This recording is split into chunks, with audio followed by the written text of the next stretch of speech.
Hello, good evening. कैसे हैं? I hope कि अच्छे होंगे। फेस्टिवल का माहौल चल रहा है। बिहार वासियों के लिए छठ पूजा महापर्व माना जाता है। तो आप सभी को छठ पूजा का हार्दिक बधाई। ठीक है, भगवान आपको मनोकामना पूरा करे और अच्छे से जहाँ भी रहें फेस्टिवल को एंजॉय करें, साथ में पढ़ते भी रहें। तो साथियों, मैं बता दूं कि प्रीवियस जो क्लास हुआ फ्राइडे को, जो क्लास हुआ उसमें हट के बारे में, हृदय के बारे में मैंने बात कर लिया था। आज हम देखेंगे हृदय से संबंधित जो एग्ज़ाम में डिफरेंट डिफरेंट एग्ज़ाम में जो पूछे गए प्रश्न, क्या क्या प्रश्न पूछा, और कुछ ऐसे भी क्वेश्चन है जो पूछने की संभावना है, मैं उसको लेकर के आया हूँ।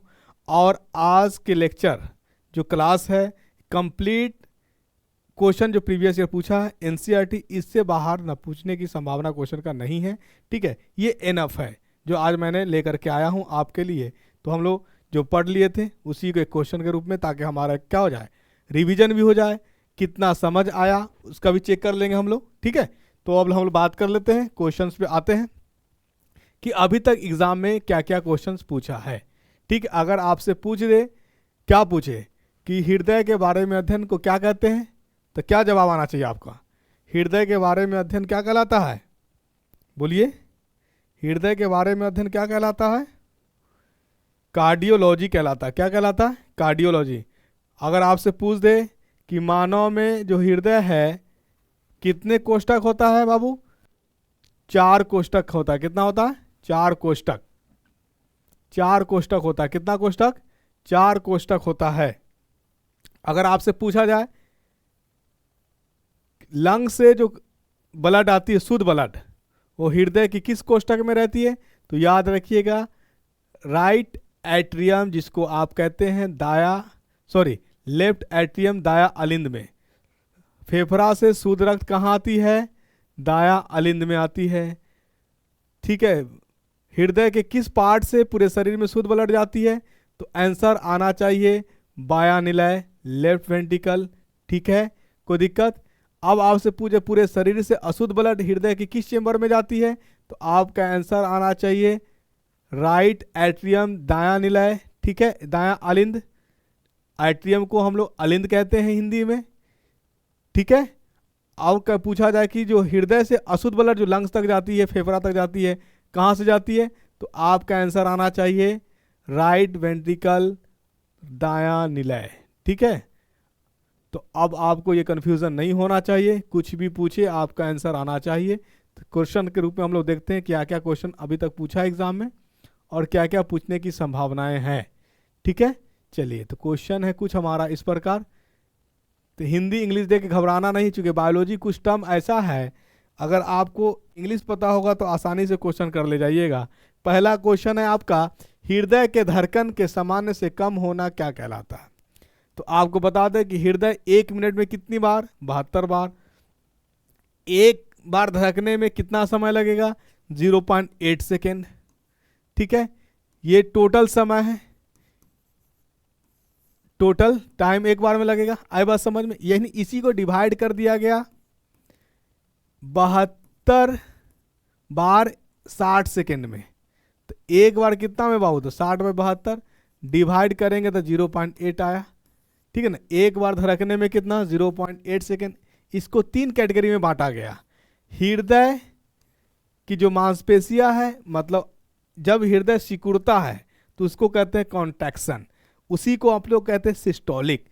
ठीक है, जब वो फैलता है मतलब रेस्ट की तरफ जाता है तो उसको कहते हैं हम लोग डायस्टोलिक, विश्राम कहते हैं। ठीक है, तो कॉन्ट्रैक्शन में रहता है, एक बार रहता है 0.1 तक सेकेंड तक, और एक बार कॉन्ट्रैक्शन में रहता है 0.3 तक, यानी 4 सेकेंड तक, यानी 0.4 सेकेंड तक कॉन्ट्रैक्शन रहता है सिस्टोलिक कंडीशन में। 0.4 जो लेफ्ट है हमारा, ये डायस्टोलिक कंडीशन में रहता है, यानी विश्राम अवस्था में रहता है। ठीक है, यानी आपसे पूछा जाए कि हृदय कितना देर तक गतिमान रहता है, तो 0.4 सेकेंड तक। ठीक है, कितना देर विश्राम में रहता है, तो 0.4 सेकेंड तक। ठीक है, चलिए, तो ये सब हम लोग पढ़ चुके थे पिछले क्लास में, यानी हम लोग क्वेश्चन करेंगे हृदय के धड़कन का सामान्य से कम होना, समान से कम होना। अब देखिए 2 चीज़ आएगा। अगर आप एग्ज़ाम में अच्छा परफॉर्मेंस करते हैं तो क्या कहलाता है? Good performance. अगर अच्छा परफॉर्म नहीं करते हैं, in case bad luck, number कम आ जाता है, तो क्या कहते हैं? Bad performance. सामान्य से कम होना मतलब बैड परफॉर्मेंस है, आंसर हो जाएगा बेडिकार्डिया। ठीक है, सामान्य से ज्यादा होगा गुड परफॉर्मेंस, उसको कहेंगे टेकिकार्डिया। तो टेकिकार्डिया कब? जब हृदय सामान्य से अधिक होगा तो क्या कहते हैं? टेकिकार्डिया। सामान्य से कम होगा तो बेडिकार्डिया। चलिए नेक्स्ट क्वेश्चन है, रक्तचाप, ब्लड प्रेशर का सामान्य से कम होना। ब्लड प्रेशर सामान्य से कम होना, तो कम के लिए वर्ड यूज होता है हाइपो। ठीक है, और जनरली जब प्रेशर का आगे उतार चढ़ाव होना तो ये एक टेंशन क्रिएट करता है, इसीलिए इसको हम लोग यूज करते हैं। जब प्रेशर क्या होगा? कम होगा, हाइपोटेंशन, ज्यादा होगा हाइपरटेंशन। हाइपर मतलब ज्यादा, इसका मतलब कम। हाइपो का मतलब कम, हाइपर का मतलब होता है ज्यादा। हाइपर का मतलब ज्यादा। आई बात समझ में? चलिए, तो यहाँ क्या कर रहा है? सामान्य से कम होना तो हाइपरटेंशन, क्या कर रहा है? हाइपोटेंशन होगा। आंसर क्या हो जाएगा? हाइपोटेंशन। नेक्स्ट क्वेश्चन पे जाते हैं हम लोग। The term RH factor refers to, RH का फुल फॉर्म होता है रियोसस फैक्टर। रियोसस फैक्टर इसी के कारण, यानी आरएच कितने होते हैं? 2, पॉजिटिव और नेगेटिव। इसी के कारण जो हमारा रक्त समूह आता है पॉजिटिव होगा कि नेगेटिव हो, इसके लिए जिम्मेदार कौन है? RH factor. फुल फॉर्म क्या? Rhesus factor. The fluid part of blood devoid of corpuscles cell is called, यानी फ्लूइड पार्ट जो है ब्लड का, उसको हम लोग कहते हैं प्लाज्मा। क्या कहते हैं? प्लाज्मा। कितना परसेंट होता है हमारे शरीर में? 55%। इसमें जो वाटर जल होते हैं कितने प्रतिशत जल होते हैं? 90% जल होते हैं। प्रोटीन कितना प्रतिशत? तो प्रोटीन जो होता है इसमें 7% होता है, 7%। कार्बोहाइड्रेट और वसा की बात करें तो लेकर के यानी 2 से 3%, 2 से 3% कार्बोहाइड्रेट और वसा होती है। ठीक है, और उसमें अन्न आ जाएगा। तो आंसर क्या हो जाएगा? फ्लूइड पार्ट, यानी द्रवित पार्ट कौन है? इसको कहते हैं हम लोग द्रवित पार्ट। और एक होता था ठोस। ठोस के 3 पार्ट थे, कौन कौन? लाल रक्त कोशिका RBC, white blood cell, white blood cell, दूसरा क्या था बाबू? प्लेटलेट्स। यानी हमारा ठोस पार्ट में 3 था, आरबीसी, डब्ल्यूबीसी और प्लेटलेट्स। आरबीसी का मुख्य काम होता था हमें यानी ऑक्सीजन को कैरी कराना। डब्ल्यूबीसी का काम होता था एंटीबॉडीज डेवलप करना। डब्ल्यूबीसी में जो होता है 2 लिम्फोसाइट होता है, यही याद कर लेंगे, बी लिम्फोसाइट और टी लिम्फोसाइट। यानी डब्ल्यूबीसी में कितने लिम्फोसाइट? 2 बी लिम्फोसाइट और टी लिम्फोसाइट। हिंदी में भी वही बोला जाएगा लिम्फोसाइट ही, इंग्लिश में भी लिम्फोसाइट ही बोला जाएगा, यहाँ कंफ्यूज नहीं होना। प्लेटलेट्स में एक प्रोटीन्स होता है, इसका नाम है थ्रोम्बिन। क्या नाम है? थ्रोम्बिन। यही हेल्प करता है क्लोटिंग में। क्या करता है? हेल्प करता है क्लोटिंग में। फ्लूइड पार्ट कौन आ गया हमारा? प्लाज्मा हो गया। चलिए नेक्स्ट क्वेश्चन है,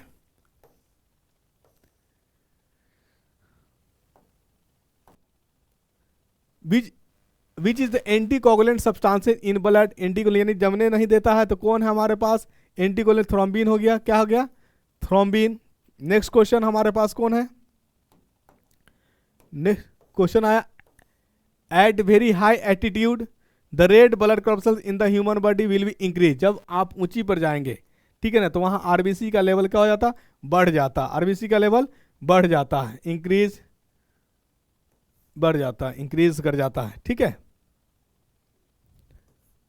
नेक्स्ट क्वेश्चन है, नेक्स्ट क्वेश्चन आपका क्या? The red blood cells are produced by. Red blood cell की बात करें, आरबीसी की बात करें, डब्ल्यूबीसी की बात करें, प्लेटलेट्स की बात करें, सारा का फॉर्मेशन कहाँ होता है? बोन मैरो में। कौन bone marrow? Red bone marrow में। रेड बोन मैरो में, अस्थि मज्जा। बोन मैरो, अस्थि मज्जा। ठीक है, बोन मैरो में। होम्योग्लोबिन इज एन इंपॉर्टेंट कॉन्स्टिट्यूएंट, यानी मुख्य घटक होता है होम्योग्लोबिन किसका? होम्योग्लोबिन मुख्य घटक है किसका? आरबीसी का। Red blood cell, red blood cell haemoglobin किसका? होम्योग्लोबिन क्या है? एक प्रोटीन है, किसमें पाया जाता है? आरबीसी में पाया जाता है। इसी के कारण आरबीसी क्या होता है? लाल होता है।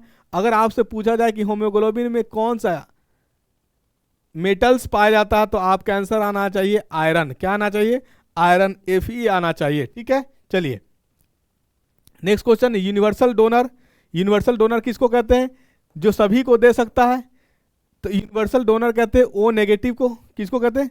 ओ नेगेटिव को कहते हैं क्योंकि इसमें जो होता है एंटीबॉडीज की जो होता है एंटीबॉडीज प्रेजेंट होता है ए और बी दोनों, बट एंटीजन नहीं होता। एंटीजन नहीं होने के कारण ये सभी को क्या करता है, देता है। ये याद रखिएगा, ओ वाले ग्रुप ब्लड ग्रुप में एंटीजन नहीं होता है, एंटीबॉडीज प्रेजेंट होता है। ठीक है, चलिए, तो ओ यूनिवर्सल डोनर है, ऑप्शन होता अगर नेगेटिव तो आंसर ओ नेगेटिव को मारते। ए भी क्या है, ये यूनिवर्सल एक्सेप्टर है, रिसीवर है। चलिए, metal present in blood, metal present in blood, कौन मेटल प्रेजेंट है, नहीं दिया ऑप्शन तो इसको डी यहां बना देते हैं हम लोग, आयरन लिख देते हैं। ये आयरन एफी है सिंबल इसका। चलिए ठीक है, उसी अगर आपसे पूछा जाए कि ह्यूमन का ब्लड पिगमेंट कौन है, ह्यूमन का ब्लड पिगमेंट आरबीसी को कहा जाता है।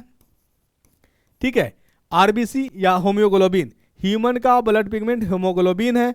ठीक उसी तरह से प्लांट का भी ब्लड पिगमेंट होता है। जी हाँ साथियों, प्लांट का ब्लड पिगमेंट जो होता है उसको हम लोग कहते हैं क्लोरोफिल। क्या कहते हैं, क्लोरोफिल। उसमें भी धातु होता है, उसमें जो धातु होता है मैग्नीशियम होता है। क्लोरोफिल यानी प्लांट का ब्लड पिगमेंट कौन, क्लोरोफिल। कौन धातु, मैग्नीशियम। ह्यूमन का ब्लड पिगमेंट कौन, हीमोग्लोबिन। उसमें कौन सा धातु, आयरन। ठीक है, नेक्स्ट बात करते हैं हम लोग। A person of blood group A B can receive blood from a person of, देखिए ए बी ब्लड ग्रुप वाले के पास जो होता है, देखिए ब्लड ग्रुप के लिए मैं आपको बता दूं, यहां ब्लड ग्रुप के लिए जिम्मेदार है 3 चीज। ब्लड ग्रुप के लिए जिम्मेदार है कितने चीज, 3 चीज। एक है एंटीजन, ये भी प्रोटीन है। क्या है, प्रोटीन है। एक है एंटीबॉडीज, एंटीबॉडीज। ठीक है, ये भी प्रोटीन है। और एक है जीन। क्या है, जीन। ये जीन जो होता है हमेशा पेयर में काम करता है। अगर कोई काला है तो उसके अंदर पॉसिबिलिटीज है कि गोला भी होगा, अगर कोई नाटा है तो उसके अंदर पॉसिबिलिटीज है कि आने वाला ऑफिस में लंबा भी होगा। इसलिए जीन हमेशा पेयर में काम करता है, जीन हमेशा पेयर में काम करता है। ये हेरिडिटी आनुवंशिकता का यूनिट है। ठीक है, चलिए अब देखिए, हमने कहा कि ब्लड ग्रुप के लिए 3 चीज जिम्मेदार है। कौन कौन, एंटीजन, एंटीबॉडीज और जीन। ब्लड ग्रुप यहां ए बी कह रहा है, तो अब यहां से देखिए, जो ब्लड ग्रुप कहेगा, अगर आपसे प्रश्न पूछे कि मान लो कि ए ब्लड ग्रुप वाला है, यानी ए रक्त समूह वाला है, उसमें कौन सा एंटीजन पाया जाएगा, तो जो रक्त समूह आपको कह रहा है तो इसका मतलब उसमें वही एंटीजन है। एंटीबॉडीज पूछे तो उसका जस्ट अपोजिट, यानी ए जिसमें है, ए ब्लड ग्रुप वाले को एंटीजन की बात करें तो ए एंटीजन को हम लोग आई से रिप्रेजेंट करते हैं, आई ए लिखेंगे, मतलब ये एंटीजन आई ए वाला है। ठीक है, एंटीबॉडीज की बात करें तो इसमें जो एंटीबॉडीज है, एंटीबॉडीज को हम लोग स्मॉल से रिप्रेजेंट करते हैं, इसमें एंटीबॉडीज होगा कैपिटल स्मॉल बी। क्या होगा, स्मॉल बी। ठीक है, यानी ए ब्लड ग्रुप वाले के पास क्या है, एंटीजन ए है, एंटीबॉडीज बी है। ठीक है, ठीक उसी तरह से बी के पास कहेगा था, बी रक्त समूह वाले के पास एंटीजन बी है, एंटीबॉडीज ए है, एंटीबॉडीज ए। ऐसा क्यों होता है, देखिए इसकी संरचना जो होती है कुछ इस प्रकार होती है, कुछ इस प्रकार। ये हो गया हमारा एंटीजन, और ये जो संरचना है हमारा, ये एंटीबॉडीज की संरचना है। अगर दोनों समान हो जाए तो ये जाएगा, ये जाएगा, मिल जाएगा, फ्यूज कर जाएगा। ठीक है, अगर एंटीजन भी ए हो जाए, एंटीबॉडीज भी हो जाए, तो ये दोनों कंपैक्ट हो जाएगा, और ये जब सट जाएगा तो ब्लड क्लोटिंग शरीर में होगा और मानव का मृत्यु भी हो सकता है। लेकिन भगवान ने किस तरह से संरचना किया है, इस तरह से किया है ताकि किसी भी कारण से इंसान का डेड ना होने पाए। ठीक है, चलिए तो अब यहां पे बताइए, ए बी जब ब्लड ग्रुप कह दिया तो ए बी के पास कौन कौन एंटीजन होगा, ए बी बोलते ही इसमें एंटीजन ए भी है और एंटीजन बी भी है। इसमें एंटीबॉडीज जो होगा ना ए एब्सेंट होगा, ना ही ए होगा और ना ही बी होगा, दोनों में से कोई नहीं होगा। इसीलिए हर किसी से क्या करेगा, क्योंकि एंटीबॉडीज इसमें है ही नहीं, एंटीबॉडीज ना होने के कारण ये जिससे चाहेगा उससे ब्लड ले लेगा, चाहे ब्लड वाला ओ हो, चाहे ब्लड वाला बी हो, चाहे ब्लड वाला ए बी हो, ठीक है, या ए हो।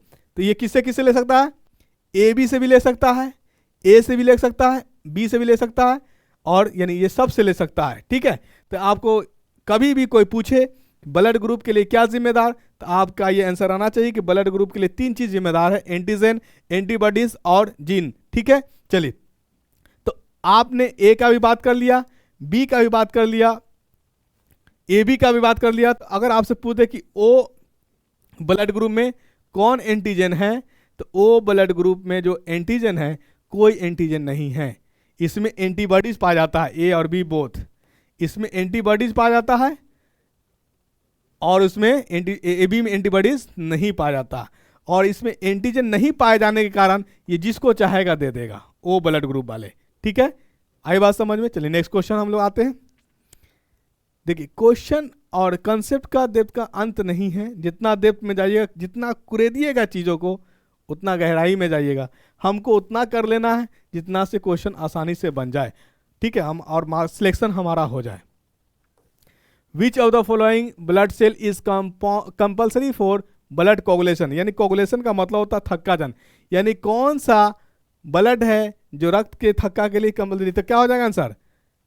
प्लेटलेट्स, यही थक्का बनाने का काम करता है। अगर इसकी कमी हो जाए तो ब्लड क्या हो जाएगा? पानी इसको शरीर के किसी भी अंग से निकलना शुरू हो जाएगा। ठीक है, जिस तरह से डेंगू में प्लेटलेट्स क्या होता है? डिक्रीज करता है। नेक्स्ट क्वेश्चन आपका है, a warm blooded animal is, तो वार्म ब्लडेड यानी गर्म खून वाला एनिमल जानवर है। वार्म का मतलब होता है गर्म, गर्म ब्लडेड वाला जो यानी गर्म खून रक्त वाला जो है कौन है? वो बैट है। ठीक है, वार्म ब्लडेड। आई बात समझ में? What is the normal blood sugar level of human body, यानी मानव में जो ब्लड शुगर यानी ब्लड जो है, ब्लड में शुगर की लेवल जो होती है समानता कितनी होती है? नॉर्मली 120 से 150, कितना? 120 से 150 होती है, ये याद रखिएगा। Next question, if the blood group of one parent is A B and other O, the possible blood group of their child would be. चलिए इसको समझिए कैसे निकालेंगे। हमने क्या बताया बाबू? अगर blood group B for blood, G for group दिया है, पेरेंट्स का दिया है, मान लेते हैं दिस द मेल, मेल का सिंबल है A B, this is the symbol of female, इसका दे दिया है, ओ दे दिया है। ठीक है, आपसे पूछे कि इसमें कौन कौन एंटीजन, तो आपका आंसर आना चाहिए, दिख रहा है कैपिटल वाला, कैपिटल वाला जो ग्रुप दिखा जाए वही उसका एंटीजन होगा, और एंटीजन को हम लोग डिनोट करते आई से। आई पे कौन? ए है, इसके लिए क्या होगा बाबू? इसके लिए आई बी होगा, एंटीजन बी। ठीक है, ए बी ब्लड ग्रुप वाले में यानी एंटीजन ए भी उपस्थित है और एंटीजन बी भी उपस्थित है। ओ वाले में इसमें एंटीजन उपस्थित नहीं होता है, तो जिसमें उपस्थित नहीं होता है इसको हम लोग स्मॉल आई से डिनोट करते हैं। याद रहेगा कि नहीं रहेगा? जिसका रक्त समूह दिया जाए, ए अगर कहे तो उसका ए एंटीजन उपस्थित है, एंटीबॉडीज बी उपस्थित है। अगर बी रक्त समूह दिया हुआ है तो उसमें बी एंटीजन उपस्थित है, एंटीबॉडीज की बात करें तो ए एंटीबॉडी उपस्थित है। आई बात समझ में? ठीक है, ओ में कहा जाए तो ओ में कोई एंटीजन उपस्थित नहीं है, एंटीबॉडीज उपस्थित है, ए भी उपस्थित है और बी भी उपस्थित है। ठीक है, चलिए यह है एंटीजन। क्या है? एंटीजन जिसमें कुछ नहीं होता उसको स्मॉल आई से डिनोट करते हैं। अब यहां देखिए, जब दोनों फ्यूज करेगा, आपस में मिलेंगे ऑफ स्प्रिंग के लिए, रिप्रोडक्शन के लिए, प्रजनन के लिए, तो क्या हो सकता है? देखिए, ये पूरे के पूरे जीन नहीं दे सकता, पूरे के पूरे नहीं दे सकता है, तो इस पर हो सकता है कि क्या होगा, ये इससे एक बार फ्यूज करेगा, या हो सकता है ये इससे फ्यूज करे, या हो सकता है ये इससे फ्यूज करे, या ये इससे पॉसिबिलिटीज है, यानी एक क्रॉस करा सकता है 4 को।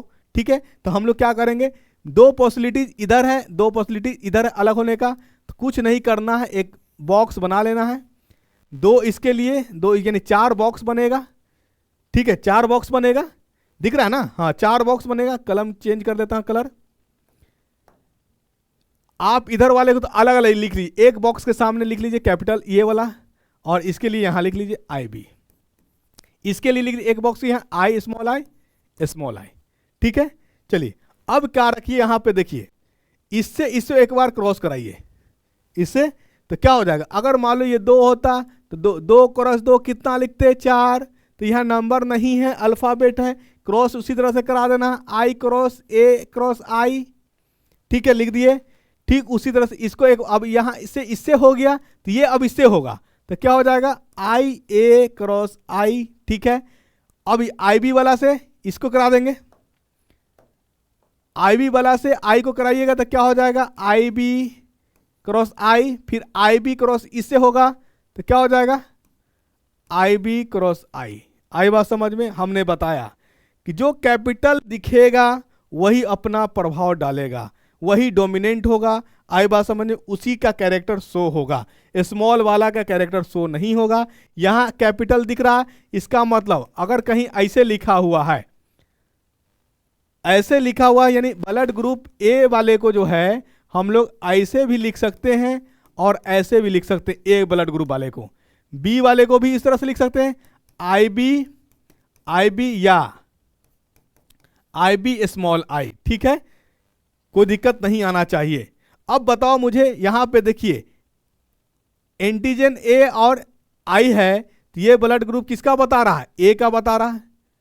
ये किसका बता रहा है, आई ए और आई है। कैपिटल वाला जो होगा वही डोमिनेंट होगा, वही अपना प्रभाव डालेगा। तो यहां भी क्या दिखाएगा, ए दिखाएगा। बताइए यहां पे आई बी और आई है, कैपिटल वाला बी है, तो यानी ब्लड ग्रुप क्या आएगा इसमें, बी आएगा। यहां भी बताइए, स्मॉल से मुझे कोई लेना देना है ही नहीं, स्मॉल अपना कैरेक्टर नहीं शो करता है। जो कैरेक्टर शो करता है वो अपना डोमिनेंट, यानी इसको हम लोग कहते हैं, क्या कहते हैं, फिनोटाइप, जो फिजिकली अपीयरेंस होता है, जो दिखता है वही बिकता है, जो दिखे कैपिटल में उसी को ग्रुप कहो। यहां बताइए कैपिटल आई और बी है और स्मॉल आई है, यहां जो ग्रुप आएगा क्या आएगा, बी आएगा। अब बताइए, ये इससे भी ब्लड ग्रुप बी आया, बी आया, ए आया, ए आया, मतलब ए बी को क्रॉस ओ से कराया जाएगा। तो जो ऑफ स्प्रिंग संतान होगा उसमें या तो ए ग्रुप आएगा या बी ग्रुप आएगा, ओ नहीं आएगा ना ए बी आएगा, ये याद रखिएगा। तो आंसर क्या आएगा, ए और बी, ए और बी ओनली, ए और बी, या तो ए आएगा या बी आएगा। चलिए क्रॉसिंग समझ गए कैसे आता है। नेक्स्ट क्वेश्चन है, the normal fasting blood sugar level पर 100 ml of blood in man is, इसमें जो होता है 80 से लेके 100 मिलीग्राम होता है, 80 से 100 होता है। ठीक है, हाइपर टेंशन, देखिए हाइपर का मतलब ज्यादा, हाइपर का मतलब ज्यादा। जब प्रेशर यानी ब्लड प्रेशर ज्यादा हो जाएगा तो उसको कहते हैं हम लोग हाइपर टेंशन। क्या कहते हैं, हाइपर टेंशन। तो बताइए ब्लड प्रेशर क्या होगा, इंक्रीज कर जाएगा, उसको कहेंगे हम लोग हाइपर टेंशन। क्या कहेंगे, हाइपर टेंशन कहेंगे। नेक्स्ट क्वेश्चन है हमारा, the large amount of sugar present in human blood, human blood में लार्ज अमाउंट में जो शुगर प्रेजेंट होता है वो ग्लूकोज होता है। क्या होता है, ग्लूकोज होता है। ये फ्रुक्टोज जो होता है फल में पाया जाता है, इसी के कारण मीठा होता है। लैक्टोज मिल्क में पाया जाता है। सुक्रोज, जब माल्टोज टूटता है तो फ्रुक्टोज और सुक्रोज देता है। माल्टोज जब टूटता है तो सुक्रोज और क्या देता है, फ्रुक्टोज देता है। अगर सुक्रोज, फ्रुक्टोज और ग्लूकोज में बात करें कि सबसे मीठा कौन, तो सबसे मीठा सुक्रोज हो जाता है। सबसे मीठा कौन, सुक्रोज होता है। ग्लूकोज कम मीठा होता है सुक्रोज और फ्रुक्टोज के रेस्पेक्ट में। चलिए, an instrument for measuring blood pressure is called, यानी ब्लड प्रेशर यानी रक्त दाब को मापने वाले यंत्र को कहा जाता है स्फेग्नोमैनोमीटर। स्फेग्नोमैनोमीटर क्या कहा जाता है, स्फेग्नोमैनोमीटर। नेक्स्ट क्वेश्चन है आपका, हाइपोग्लाइसेमिया। देखिए हाइपो का मतलब हमने बताया अभी, हाइपो का मतलब होता है लेस, लेस मतलब कम। ठीक है, ग्लाइसेमिया, ग्लाई का मतलब होता है ग्लूकोज, ग्लाई का मतलब ग्लूकोज। मिया का मतलब होता है ब्लड, मिया का मतलब होता है ब्लड। इसका मतलब क्या हुआ कि ब्लड में, रक्त में ग्लूकोज का लेवल कम होगा, उसी को कहेंगे हाइपोग्लाइसेमिया। क्या कहेंगे, अगर ग्लूकोज का लेवल रक्त में ज्यादा होगा उसको क्या कहेंगे, ज्यादा के लिए वर्ड यूज होता है हाइपर, ज्यादा के लिए वर्ड यूज होता है हाइपर। हाइपर का मतलब होता है ज्यादा, हाइपो का मतलब लेस। ठीक है, तो ग्लूकोज के लेवल ब्लड में कम हो जाना क्या कहलाता है, hypoglycaemia. Low sugar level answer हो जाएगा, क्या होगा। चलिए, which of the following is considered to be the best cholesterol. देखिए कोलेस्ट्रॉल हमारे पास दो तरह के होते हैं, एक बैड कोलेस्ट्रॉल और एक गुड कोलेस्ट्रॉल। जो हमारे शरीर के लिए यूजफुल होगा उसको हम लोग कहेंगे गुड कोलेस्ट्रॉल, जो हमारे शरीर के लिए हार्मफुल होगा उसको क्या कहेंगे, बैड कोलेस्ट्रॉल। तो जो हाई डेंसिटी वाला होता है, उच्च घनत्व वाला होता है, उसको हम लोग कहते हैं गुड। ठीक है, उसको क्या कहते हैं, गुड। जो यानी ये हाई डेंसिटी क्या हो जाता है, जब ये चीज़ हो जाएगा तो ये डिसॉल्व कर जाएगा। जो लो डेंसिटी ऊपर फ्लोट करता रहता है, जब फ्लोट करता रहता है तो क्या कहीं पे फंसने की चांसेस है। जब फंस जाएगा वहाँ पे तो वहाँ रक्त का संचलन क्या होगा, रुक जाएगा। जब रक्त का संचलन रुक जाएगा तो प्रॉब्लम क्रिएट हो सकता है। आप समझदार है, समझ रहे हैं। चलिए ठीक है, और कभी कभी क्या होता है ना, हट के वाल पे दीवार पे क्या होता है ना, कोलेस्ट्रॉल जम जाता है, तो वहाँ क्या होता है ना, उसको ऑपरेशन करके हटाया जाता है। तो उस ऑपरेशन यानी उस ट्रीटमेंट का उपचार को कहा जाता है बाईपास सर्जरी। क्या कहा जाता है? बाईपास सर्जरी, जहाँ पे मसल्स क्या होता है, काम करना कम कर देता है, कम यानी पेन होना शुरू हो जाता है, चेस्ट पेन करता है ना, बहुत सारी समस्याएं आती है। ठीक है, आगे क्या है, आगे है आपका question, the scientist who explain about blood circulatory system. देखिए, यानी वह कौन सा वैज्ञानिक है जिसने यानी रक्त परिसंचरण तंत्र को परिभाषित किया है? तो आप याद रखिएगा विलियम हार्वे। क्या याद रखिएगा? William Harvey. और इन्होंने ही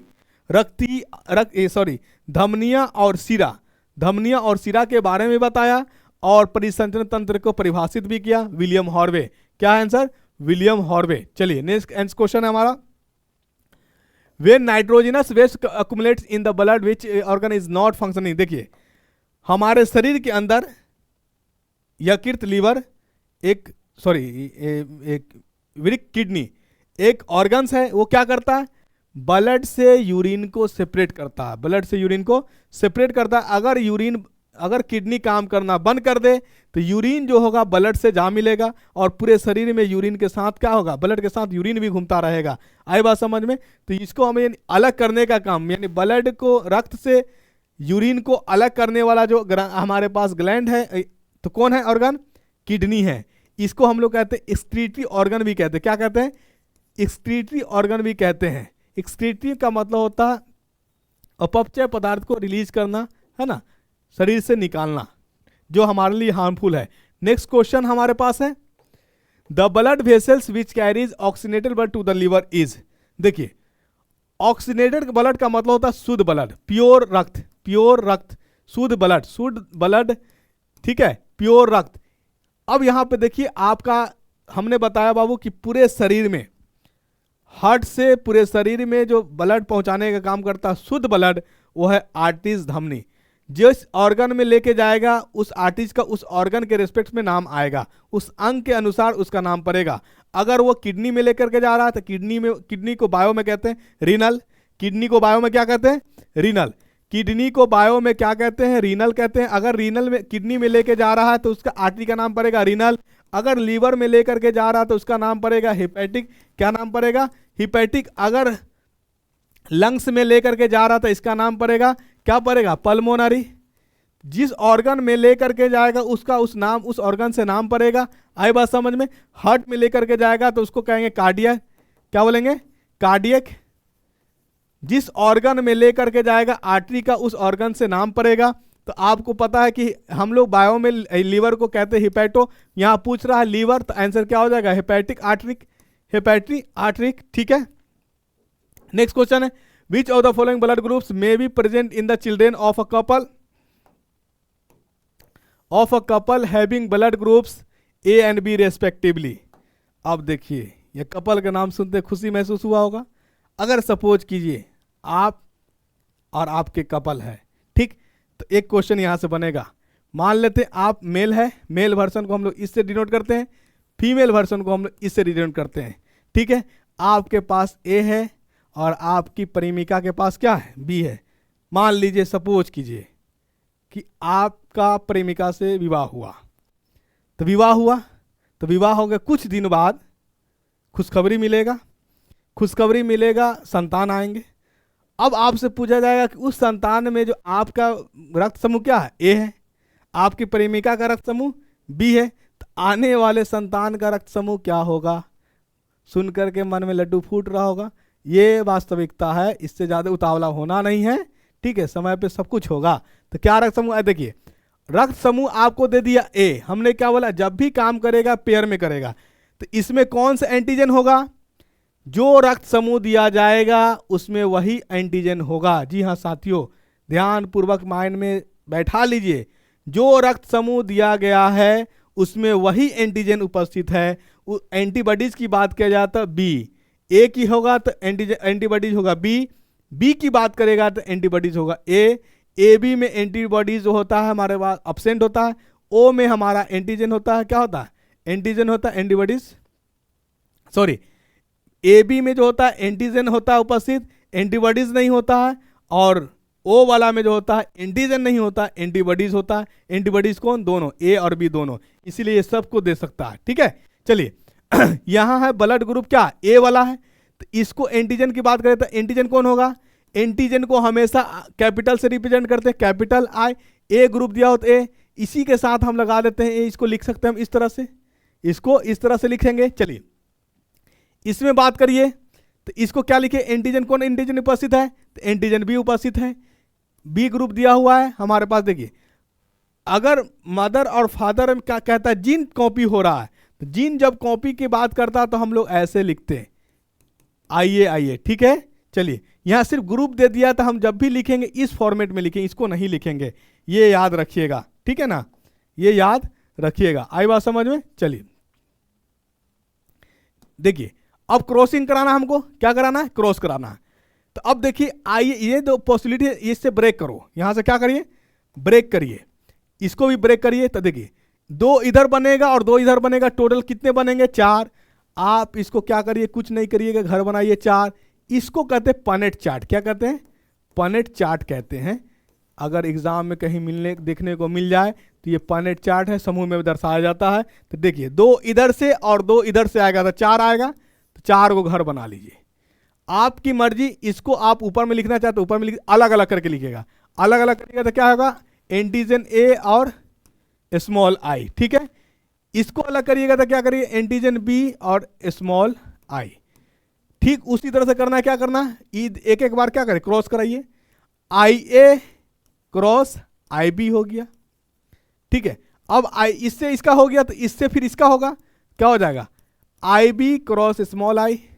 इसका कहानी समाप्त। अब इससे उठाइए, इससे इसको होगा, एक बार क्रॉस कराइए, क्या हो जाएगा?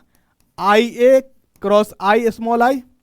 अब यहां क्रॉस कराइएगा तो आई ए। ठीक है, अब देखिए यहां पे, यहां पूछे बाबू कि आई ए और आई बी में एंटीजन ए प्रेजेंट है, एंटीजन बी प्रेजेंट है, मतलब कौन से? यानी जिस रक्त समूह में एंटीजन ए भी उपस्थित हो, एंटीजन बी भी उपस्थित हो, तो उसका रक्त समूह हम लोग कहते हैं ए बी।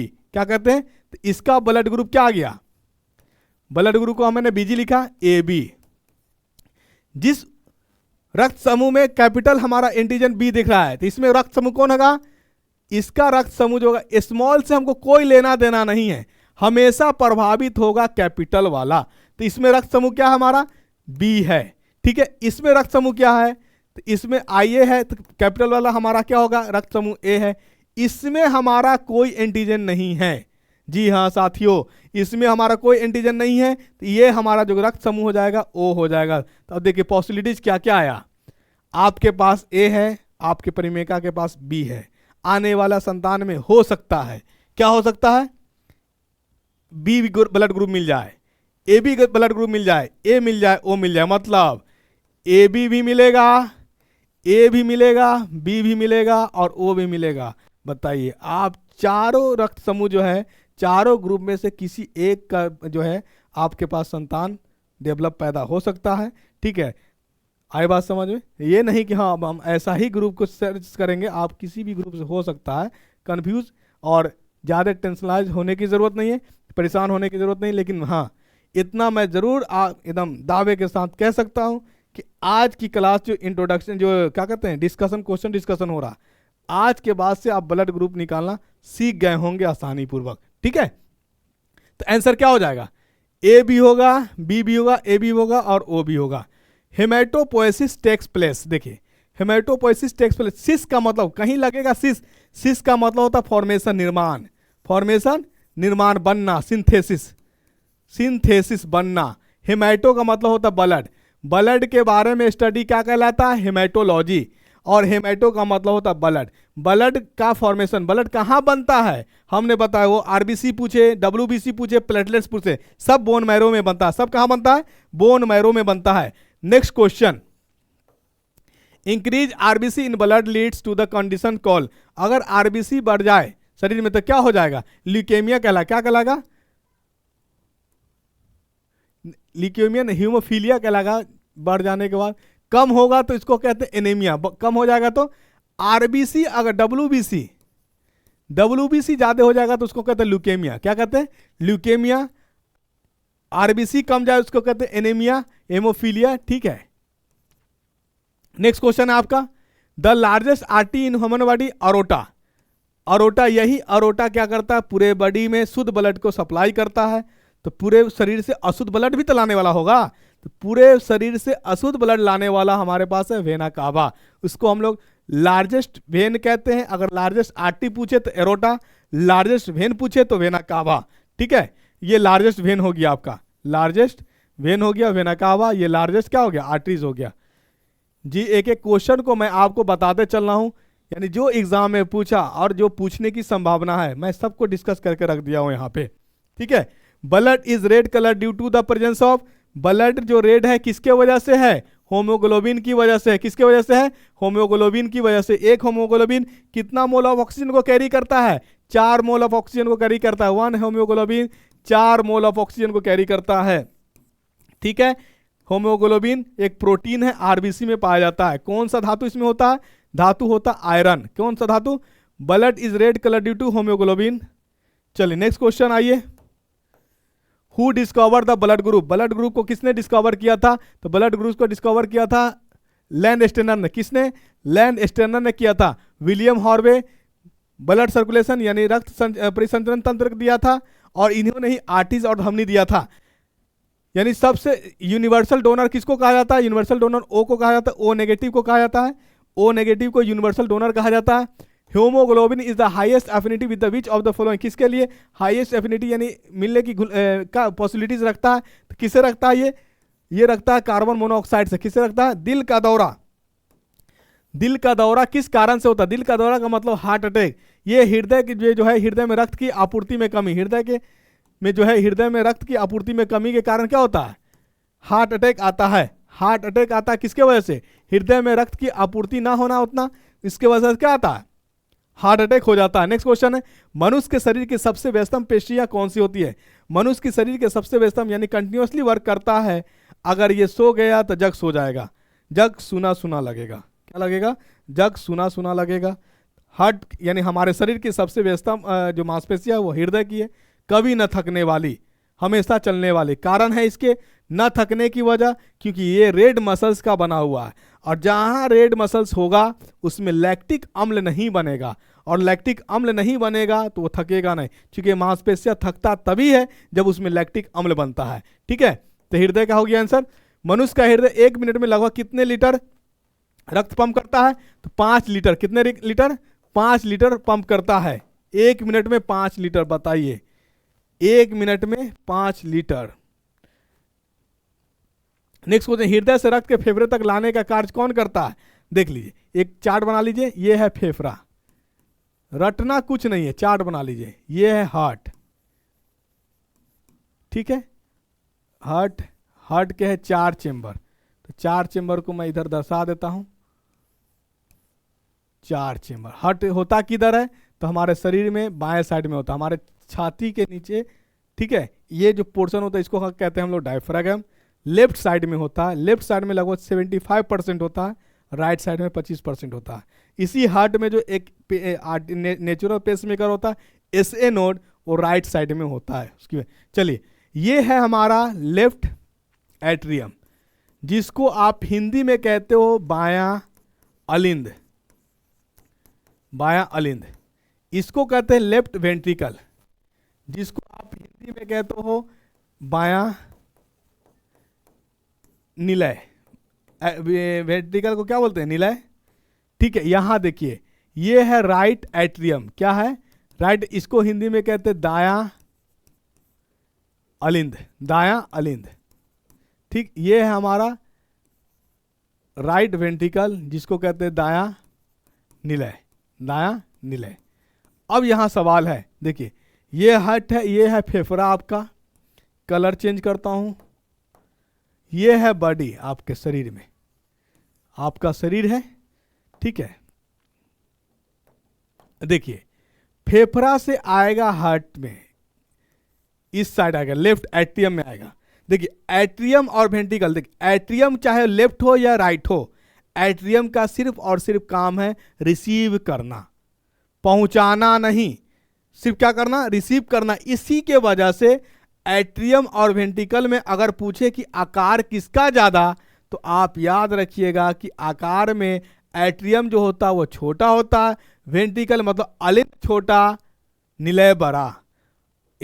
वर्णमाला आप पढ़े होंगे, क्योंकि आ ई में पढ़े होंगे तो न क्या होता है, स्वर्णमाला अंतिम आता है, पहले आ आएगा तो उसके बाद ना आएगा, तो आ रिसीव करेगा फिर सप्लाई करेगा। तो अलिंद जो होता है वो छोटा होता है, निलय जो होता है बड़ा होता है, यानी एट्रियम जो होता है वो आकार में छोटा विथ रेस्पेक्ट टू वेंट्रिकल। ठीक है, निलय के रेस्पेक्ट में अलिंद क्या होता है, छोटा होता है। अलिंद का काम है सिर्फ और सिर्फ रिसीव करना, पहुंचाना नहीं, चाहे वो हृदय की बात करे, लंग्स की बात करे या शरीर की बात करे। फेफड़ा से आता है, लाने वाला है, इसको कहते हैं पल्मोनरी वेन। क्या कहते हैं, पल्मोनरी वेन कहते हैं, पल्मोनरी वेन कहते हैं। क्या कहते हैं, पल्मोनरी वेन कहते हैं। ठीक है, पल्मोनरी वेन कहते हैं, फुफ्फुस धमनिया, सॉरी फुफ्फुस सिरा। क्या ये सिरा है, वेन्स को हिंदी में सिरा कहते हैं। चलिए, लेफ्ट एट्रियम लेकर के आया, ये क्या किया, फिर कुछ दिन के बाद जो है ये 0.1 सेकेंड तक काम किया। वो उसके बाद जो है ये दे दिया किसको, लेफ्ट वेंट्रिकल को, और लेफ्ट वेंट्रिकल से गया शरीर में। ये जो लेकर के आया इसी को कहते हैं अरोटा। क्या कहते हैं, अरोटा कहते हैं। तो अब आज से पूछा जाएगा, शुद्ध ब्लड फेफड़ा हृदय को दिया, लेके कौन आया, तो आप फुफ्फुस धमनिया फुफ्फुस सिरा नाम याद रखिएगा, पल्मोनरी वेन्स लेके आया।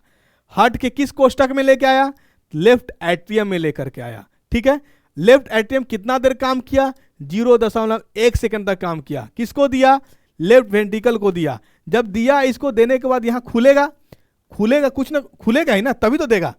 जब दे देगा इसको तो ये गेट बंद होगा, दे देगा तो बंद होगा। वही जो बंद होता है तो एक साउंड डेवलप होता है। तो हार्ट का पहला साउंड है लब, हार्ट का पहला साउंड HS1 मतलब हार्ट साउंड फर्स्ट है लब। समझ में आई बात। ठीक है, ये जो काम करता है कॉन्ट्रैक्ट करता है 0.3 सेकंड तक, पूरे 0.3 सेकंड में पूरे शरीर को फैला देता। उसके बाद हार्ट हो जाता है रेस्ट में, डायस्टोलिक में जाता कंडीशन। कितना देर तक, 0.4 सेकंड तक। कितना देर तक बाबू, 0.4 सेकंड तक ये रेस्ट में रहता है। यानी टोटल मिला दीजिएगा तो 0.8 सेकंड हो जाएगा आपका। यानी एक साइकिल कंप्लीट होने में कितना समय लगता है, 0.8 सेकंड से कंप्लीट लगता है। 1 मिनट में कितना बार, 72 बार। आई बात समझ में। ठीक, जब ये खुलेगा तो ये दूसरे बार में जाएगा तो सेकंड साउंड डेवलप होगा, तो उसको कहते हैं डब। यानी हार्ट का पहला साउंड है लब, दूसरा साउंड है क्या, डब। अब देखो, एट्रियम जो है, फेफड़ा जो है किसको दिया, लेफ्ट एट्रियम को दिया शुद्ध ब्लड। लेके आया कौन, पल्मोनरी वेन, फुफ्फुस सिरा। यहां से लेके गया लेफ्ट वेंट्रिकल में, ये सप्लाई किया शरीर को, किसके थ्रू, अरोटा के थ्रू। अब यहां शरीर में आने के बाद ब्लड हो जाएगा अशुद्ध, यूज हो जाने के बाद क्या हो जाएगा, अशुद्ध। तो ये लेकर के जो है देगा, ये देगा किसको, राइट एट्रियम में। यानी एट्रियम मैंने क्या बताया, एट्रियम सिर्फ रिसीव करेगा। तो आप देखिए, एट्रियम और एट्रियम, लंग से आया शुद्ध ब्लड, क्यों लिया, लेफ्ट एट्रियम। पूरे बॉडी से अशुद्ध ब्लड गया, कौन रिसीव किया, राइट एट्रियम। एट्रियम का काम है सिर्फ रिसीव करना। अब ये फिर इसको देगा राइट वेंट्रिकल को, यहां से पहुंचेगा फेफड़ा में, ये लेके जाएगा आपको पल्मोनरी आर्टरीज। क्या लेके जाएगा, तो ये इंपॉर्टेंट याद रखिएगा। हृदय से अशुद्ध ब्लड फेफड़ा तक कौन लेके गया, पल्मोनरी धमनिया। फेफड़ा से शुद्ध ब्लड हृदय तक कौन लेके आया, पल्मोनरी शिरा। ठीक है, पूरे शरीर में शुद्ध ब्लड कौन लेके गया, तो अरोटा के थ्रू, हार्ट के किस चेंबर से, तो लेफ्ट वेंट्रिकल से, मतलब बायां निलय से। ठीक है, पूरे शरीर से अशुद्ध ब्लड हार्ट के किस चेंबर में जमा हुआ, तो लेफ्ट एट्रियम में। ठीक है, फेफड़ा में कहां से गया, लेफ्ट वेंट्रिकल से गया, बायां निलय से गया। याद हो जाएगा। चलिए याद रखिएगा, इसी में एक कंफ्यूज होने की बात नहीं है, कंफ्यूज होना नहीं है। एक ट्रिक याद रखिएगा, बाप नहीं बोलेंगे, बापा रखे दाई, बापा रखे दाई, बा फॉर बाया, पी फॉर प्योर। यानी हृदय का बाया वाला पार्ट जो है, बाया भाग, वो शुद्ध रक्त को रखता है। हृदय की दाया वाला भाग जो है वो इम्प्योर, दा फॉर दाया, मतलब दाया भाग, ई फॉर इम्प्योर, मतलब दाया भाग में इम्प्योर होता है और बाया भाग में प्योर होता है। एक ट्रिक बताया, बापा रखे दाई, बाप बोलना अच्छा नहीं लग रहा था, ट्रिक फंसाने का, कुछ भी हो सकता है। चलिए, तो हृदय से रक्त को फेफड़ा तक लाने वाला कौन है? हार्ट से फेफड़ा। तो हार्ट से फेफड़ा तक कौन लेके जाएगा? शीरा या धमनी? शीरा या धमनी? फेफड़ा से हृदय तक लाएगा शीरा, हृदय से फेफड़ा तक लेके जाएगा धमनी। कौन धमनी? पल्मोनरी धमनी, पल्मोनरी धमनी। चलिए नेक्स्ट क्वेश्चन आइए आप। फेफड़ों से रक्त को हृदय तक पहुंचाने का, फेफड़ों से रक्त, फेफड़ा से रक्त, शुद्ध रक्त आएगा, ये लेकर के आता पल्मोनरी शीरा, पल्मोनरी शीरा लेकर के आता है। चलिए नेक्स्ट क्वेश्चन आपका, फेफड़ों से रक्त का हृदय तक पहुंचाना, फेफड़ों से रक्त हृदय तक, पल्मोनरी शीरा, पल्मोनरी शीरा, पल्मोनरी शीरा। चल, बायो को, लंग्स को बायो में कहते हैं पल्मोनरी, लंग्स को बायो में क्या कहते हैं? पल्मोनरी। विश्व में प्रथम हृदय प्रत्यारोपण 3 दिसंबर 1967 को किसके द्वारा किया गया था? ये क्रिस्टियन बर्नार्ड के थ्रू किया गया था, क्रिस्टियन बर्नार्ड के थ्रू किया गया था। ठीक है, चलिए, ईसीजी किसकी गतिविधि को दर्शाता है? तो ये हृदय की गतिविधि को दर्शाता है। ईसीजी का फुल फॉर्म है इलेक्ट्रोकार्डियोग्राम, इलेक्ट्रोकार्डियोग्राम, ईसीजी का फुल फॉर्म इलेक्ट्रोकार्डियोग्राम, ये हृदय की गतिविधि को बताता है। और इसका जो मशीन होता है जिससे ईसीजी कराते हैं, उस मशीन का भी ईसीजी ही बोला जाता है, लेकिन इसका फुल फॉर्म जो होता है इलेक्ट्रोकार्डियोग्राफ होता है, ये याद रखिएगा। पूछ दे मशीन वाला में ईसीजी का फुल फॉर्म क्या है? इलेक्ट्रोकार्डियो तो है ही, ग्राम और ग्राफ में अंतर है। जब पेपर में आ जाए उसको हम लोग ग्राम कहते हैं, ठीक है, जो मशीन होता है उसको हम लोग कहते हैं ग्राफ कहते हैं। ठीक, मेढक और सर्प का हृदय कितने चैम्बर का होता है? 3 चैम्बर होता है। कितने चैम्बर? 3 चैम्बर होता है। सबसे ज्यादा किसमें? कॉकरोच में। कितने चैम्बर? 13 चैम्बर। कितने चैम्बर? 13 चैम्बर होता है। चलिए, सर्वाधिक हृदय कोष्ठक किसमें होता है? तो इसमें आंसर होना चाहिए कॉकरोच। एक और बात याद रखने वाली कॉकरोच में, क्योंकि कॉकरोच में जो होता है ओपन सर्कुलेटरी सिस्टम होता है, ओपन, और हम लोगों में जो होता है वो क्लोज सर्कुलेटरी सिस्टम होता है। कॉकरोच में ओपन सर्कुलेटरी सिस्टम कितना इसमें ये रहता है? चेंबर, 12 चेंबर रहता है। मानव हृदय में कितने चेंबर? 4 चेंबर। मानव हृदय में कितने चेंबर? 4 चेंबर। चारों चेंबर का मैंने वर्क बता दिया है, जो कभी ना भूलने वाली बात मैंने बताया, कभी ना भूलने वाली बात बताया। कितना? नेक्स्ट क्वेश्चन है आपका, मनुष्य का हृदय 1 मिनट में कितनी बार धड़कता है? 1 मिनट में 72 से 80 यानी 72 टाइम्स धड़कता है।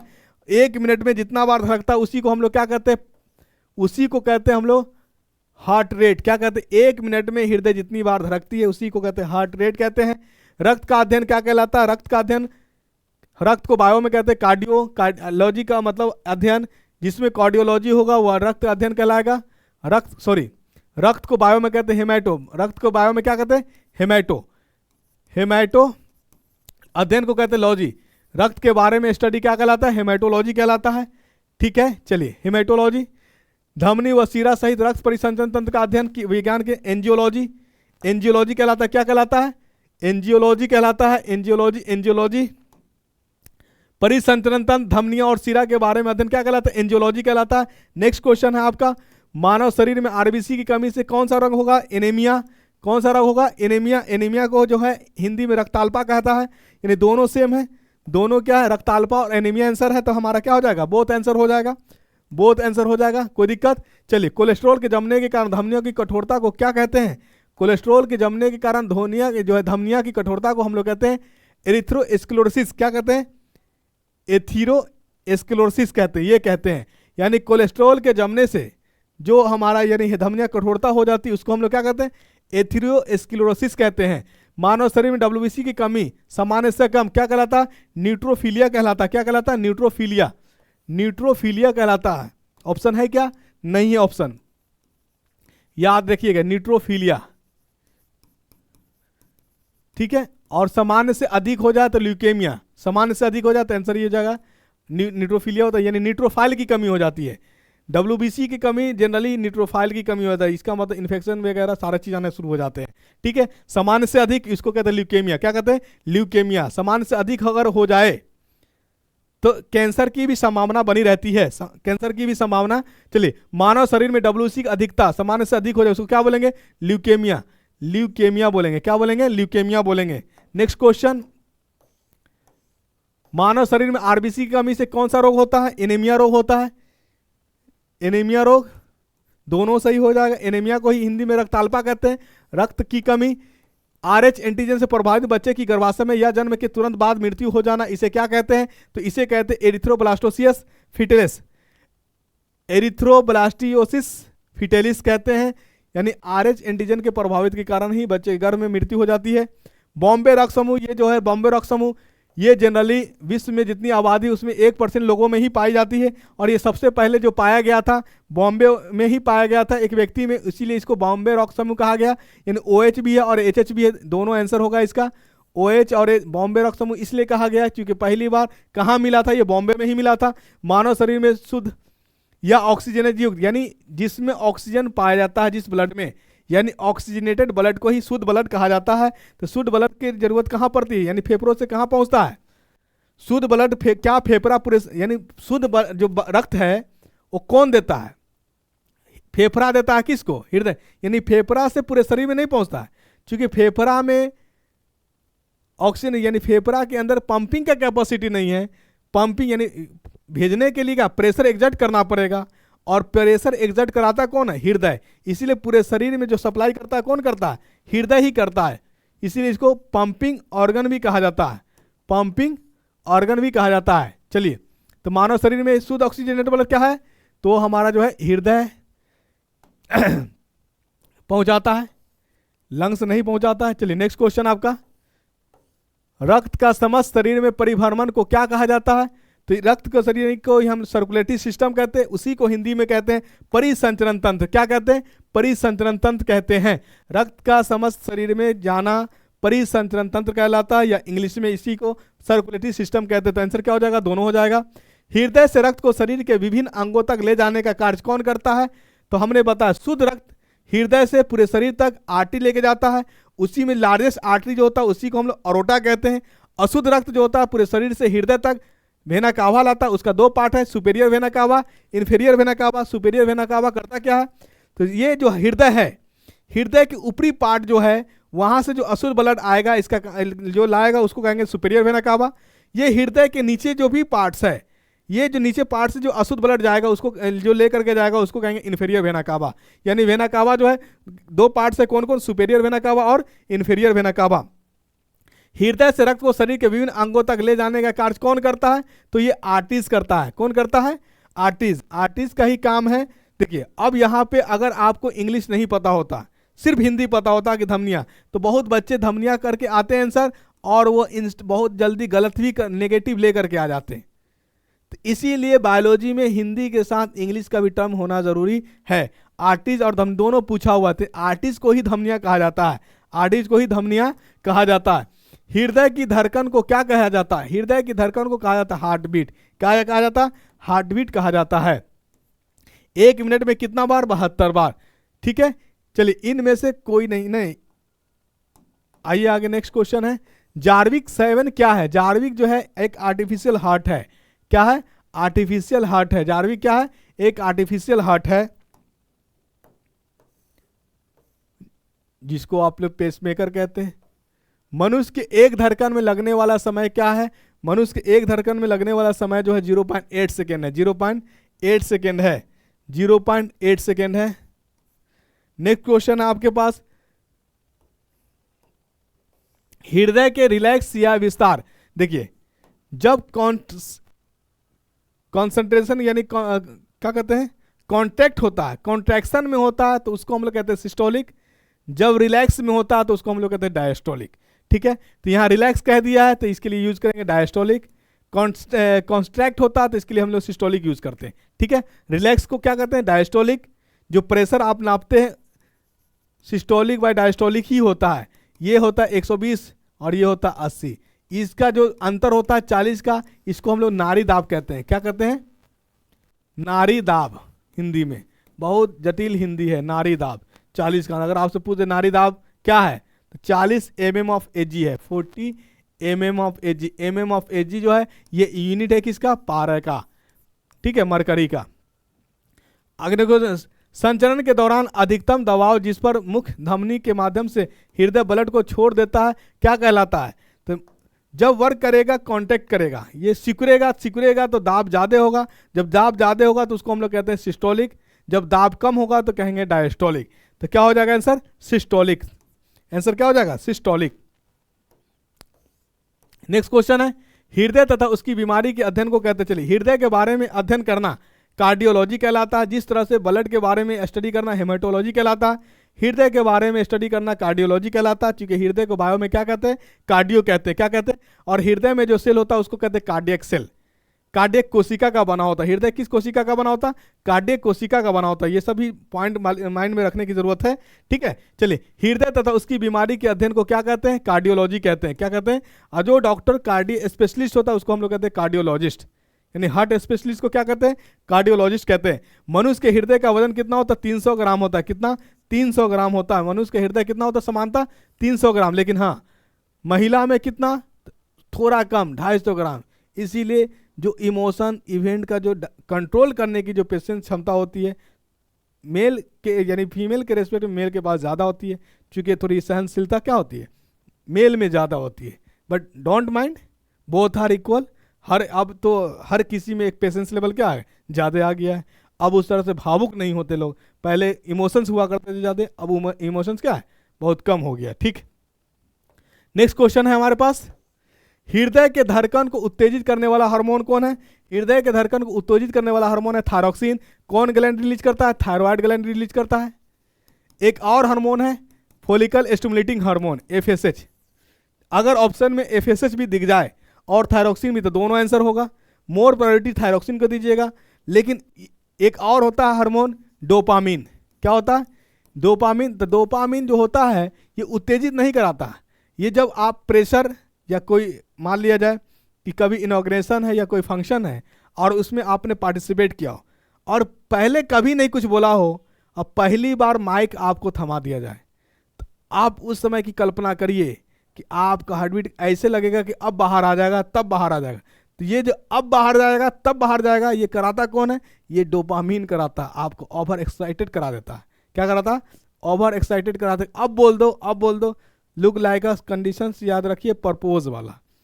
आपकी नज़र को कोई भा जाए और आप प्रपोज करना चाहते हैं, तो अंदर से एक्साइटमेंट तो आएगा कि अब कर दे, अब कर दे, लेकिन फिर कहेगा, ब्रेन कहे रुको रुको, स्थिर रहो, हट, उतावला हो रहा है, बोल दो बोल दो, लेकिन ब्रेन क्या कर रहा है? कंट्रोल करके रख रहा है। इसी को कहा जाता है डोपामिन। यानी डोपामिन आपको एक्साइटमेंट करा तो देगा लेकिन करवाएगा नहीं, करवाएगा नहीं, ठीक है। इसी पे एक हार्मोन भी आता है। चलिए, हार्मोन जब एंडोक्राइन जब पढ़ावेंगे तो हम हार्मोन का रोल्स बताएंगे कि क्या क्या क्या होता है। चलिए, हृदय को घेरे रहने वाली झिल्ली को क्या कहते हैं? देखिए, मान लो किसी ने हृदय को इस तरह से बना दिया, लुक इधर हृदय ऐसा होता नहीं है। हृदय जो होता है कुछ इस प्रकार से होता है, ठीक है ना, कुछ इस प्रकार से होता है, इस प्रकार से होता है हृदय। तो ये हृदय है। हृदय के जो परत आवरण होता है जो घेरे रखता है बाहर से, तो अब बताओ हृदय अंदर, हृदय के बाहर वाले को हम लोग कहते हैं पेरी। जिस तरह से परिधि पेरिफेरल, बाहरी संरचना, ठीक उसी तरह से। तो अब बताए, जो हृदय को घेर के रखेगा, हृदय को क्या बोलते हो? कार्डियम। क्या कहते हैं? लेयर जब भी होगा हृदय के बाहर होगा कि हृदय के अंदर होगा? हृदय के बाहर होगा, इसलिए इसका नाम पड़ेगा पेरिकार्डियम। यानी जो झिल्ली जो होती है लेयर, वो हृदय के बाहर होती है कि हृदय के अंदर? हृदय के बाहर। उसी क्या कहते हैं हम लोग? पेरिकार्डियम कहते हैं। पेरी मतलब पहले, पेरी मतलब पहले। हृदय के पहले वाले लेयर को क्या कहते हैं? पेरिकार्डियम कहते हैं। देखिए, मैं एक एक टर्म को तोड़ करके समझा रहा हूं, यानी ऐसा नहीं कि मैं आपको रटा रहा हूं।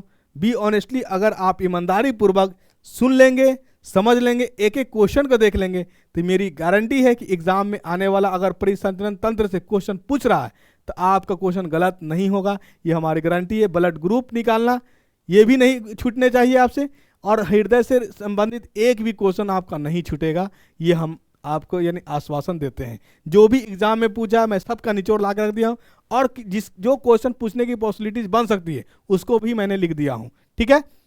यानी इससे ज़्यादा आपको क्वेश्चन कहीं ग्रुप में नहीं मिलने वाला, न यूट्यूब में मिलने वाला, कहीं नहीं मिलने वाला, जितना मैंने क्वेश्चन दे दिया हूँ आपको।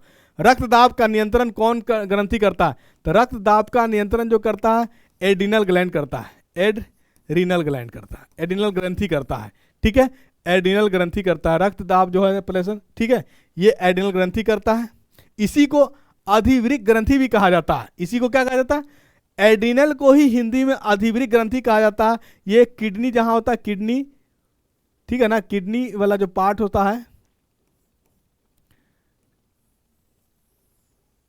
तो इसी का जो पार्ट होता है ऊपर में, इसी को एड्रिनल कहा जाता है। तो इसी को अधिवृक्क ग्रंथि भी कहा जाता है। अधिवृक्क ग्रंथि यानी दोनों इसका आंसर है। नेक्स्ट क्वेश्चन आपका, नेक्स्ट क्वेश्चन है हृदय का रुधिर दाब किस यंत्र द्वारा मापा जाता है? ठीक है, हृदय के दाब को मापने वाले यंत्र को कहते हैं स्फेग्नोमैनोमीटर। क्या कहते हैं? स्फेग्नोमैनोमीटर। और हृदय की जो साउंड सुनी जाती है उसको कहते हैं स्टेथोस्कोप। क्या कहते हैं?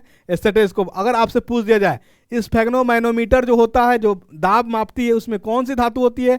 तो उसमें धातु होती है पारा। उसमें कौन सी धातु होती है? पारा होती है। प्रथम हृदय की ध्वनि जो होती है उसको क्या कहते हैं? लब कहते हैं। लब कहते हैं। द्वितीय हृदय की जो साउंड होती है उसको क्या कहते हैं? उसको डब कहते हैं। दूसरी साउंड को क्या कहते हैं? डब कहते हैं। पहली साउंड को लब, दूसरी साउंड को डब।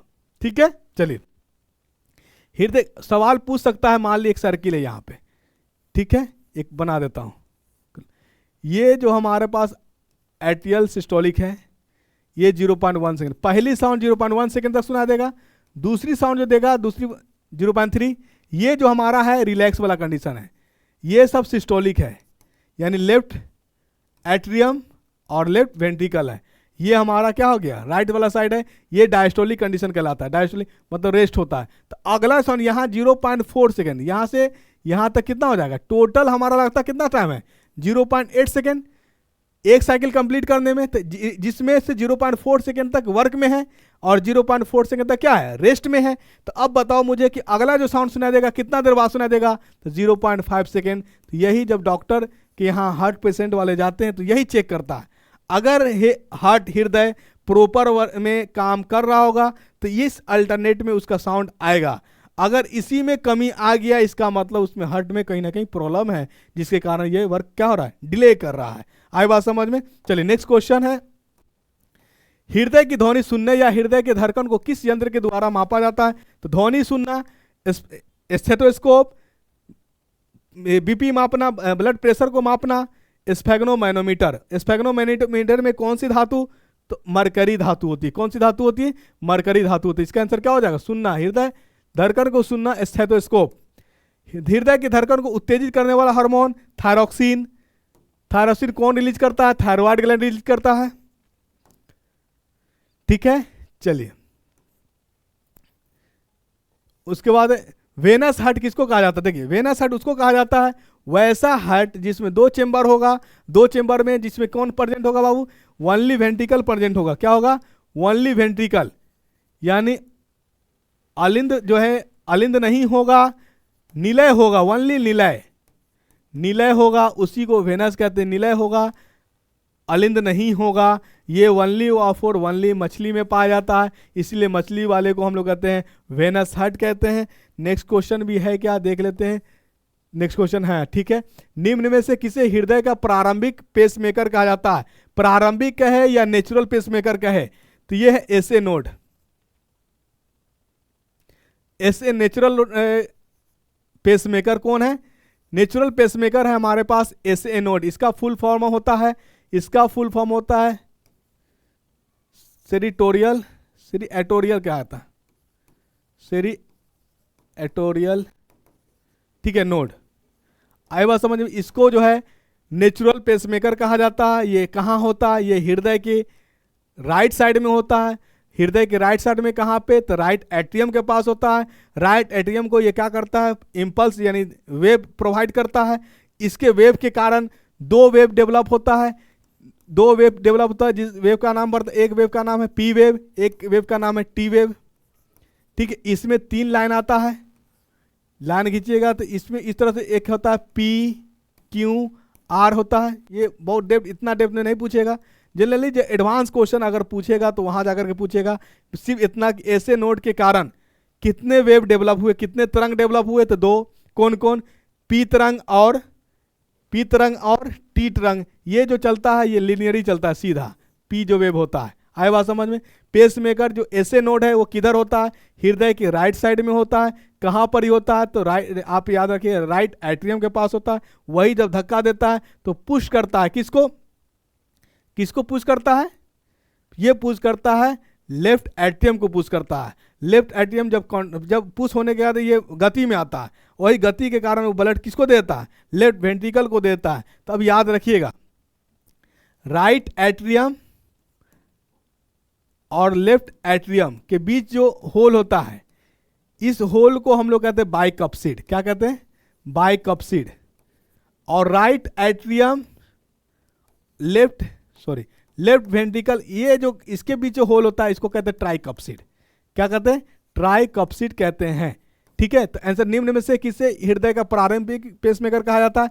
एसए नोड को कहा जाता है। एसए नोड के बारे में बता दिया मैंने कि एसए नोड जो है नेचुरल पेसमेकर है। ये हृदय के राइट साइड में होता है। इसका काम होता है ये इंपल्स प्रोवाइड करना, वेव प्रोवाइड करना। इसके वेव से दो वेव डेवलप होता है, पी वेव और टी वेव। ठीक है, कोई दिक्कत यहाँ तक? चलिए, तो यहाँ तक आई होप कि पूरा। अब इसके आगे क्वेश्चन नहीं है, इसके आगे क्वेश्चन नहीं है, यही क्वेश्चन है। तो उम्मीद करते हैं कि आपको ये बात समझ में आया होगा, अच्छे से आया होगा, कोई डाउट नहीं इसमें। पूरा जो डिस्कशन मैंने क्वेश्चन का लाया एकदम समझिए कि ये निचोड़ था।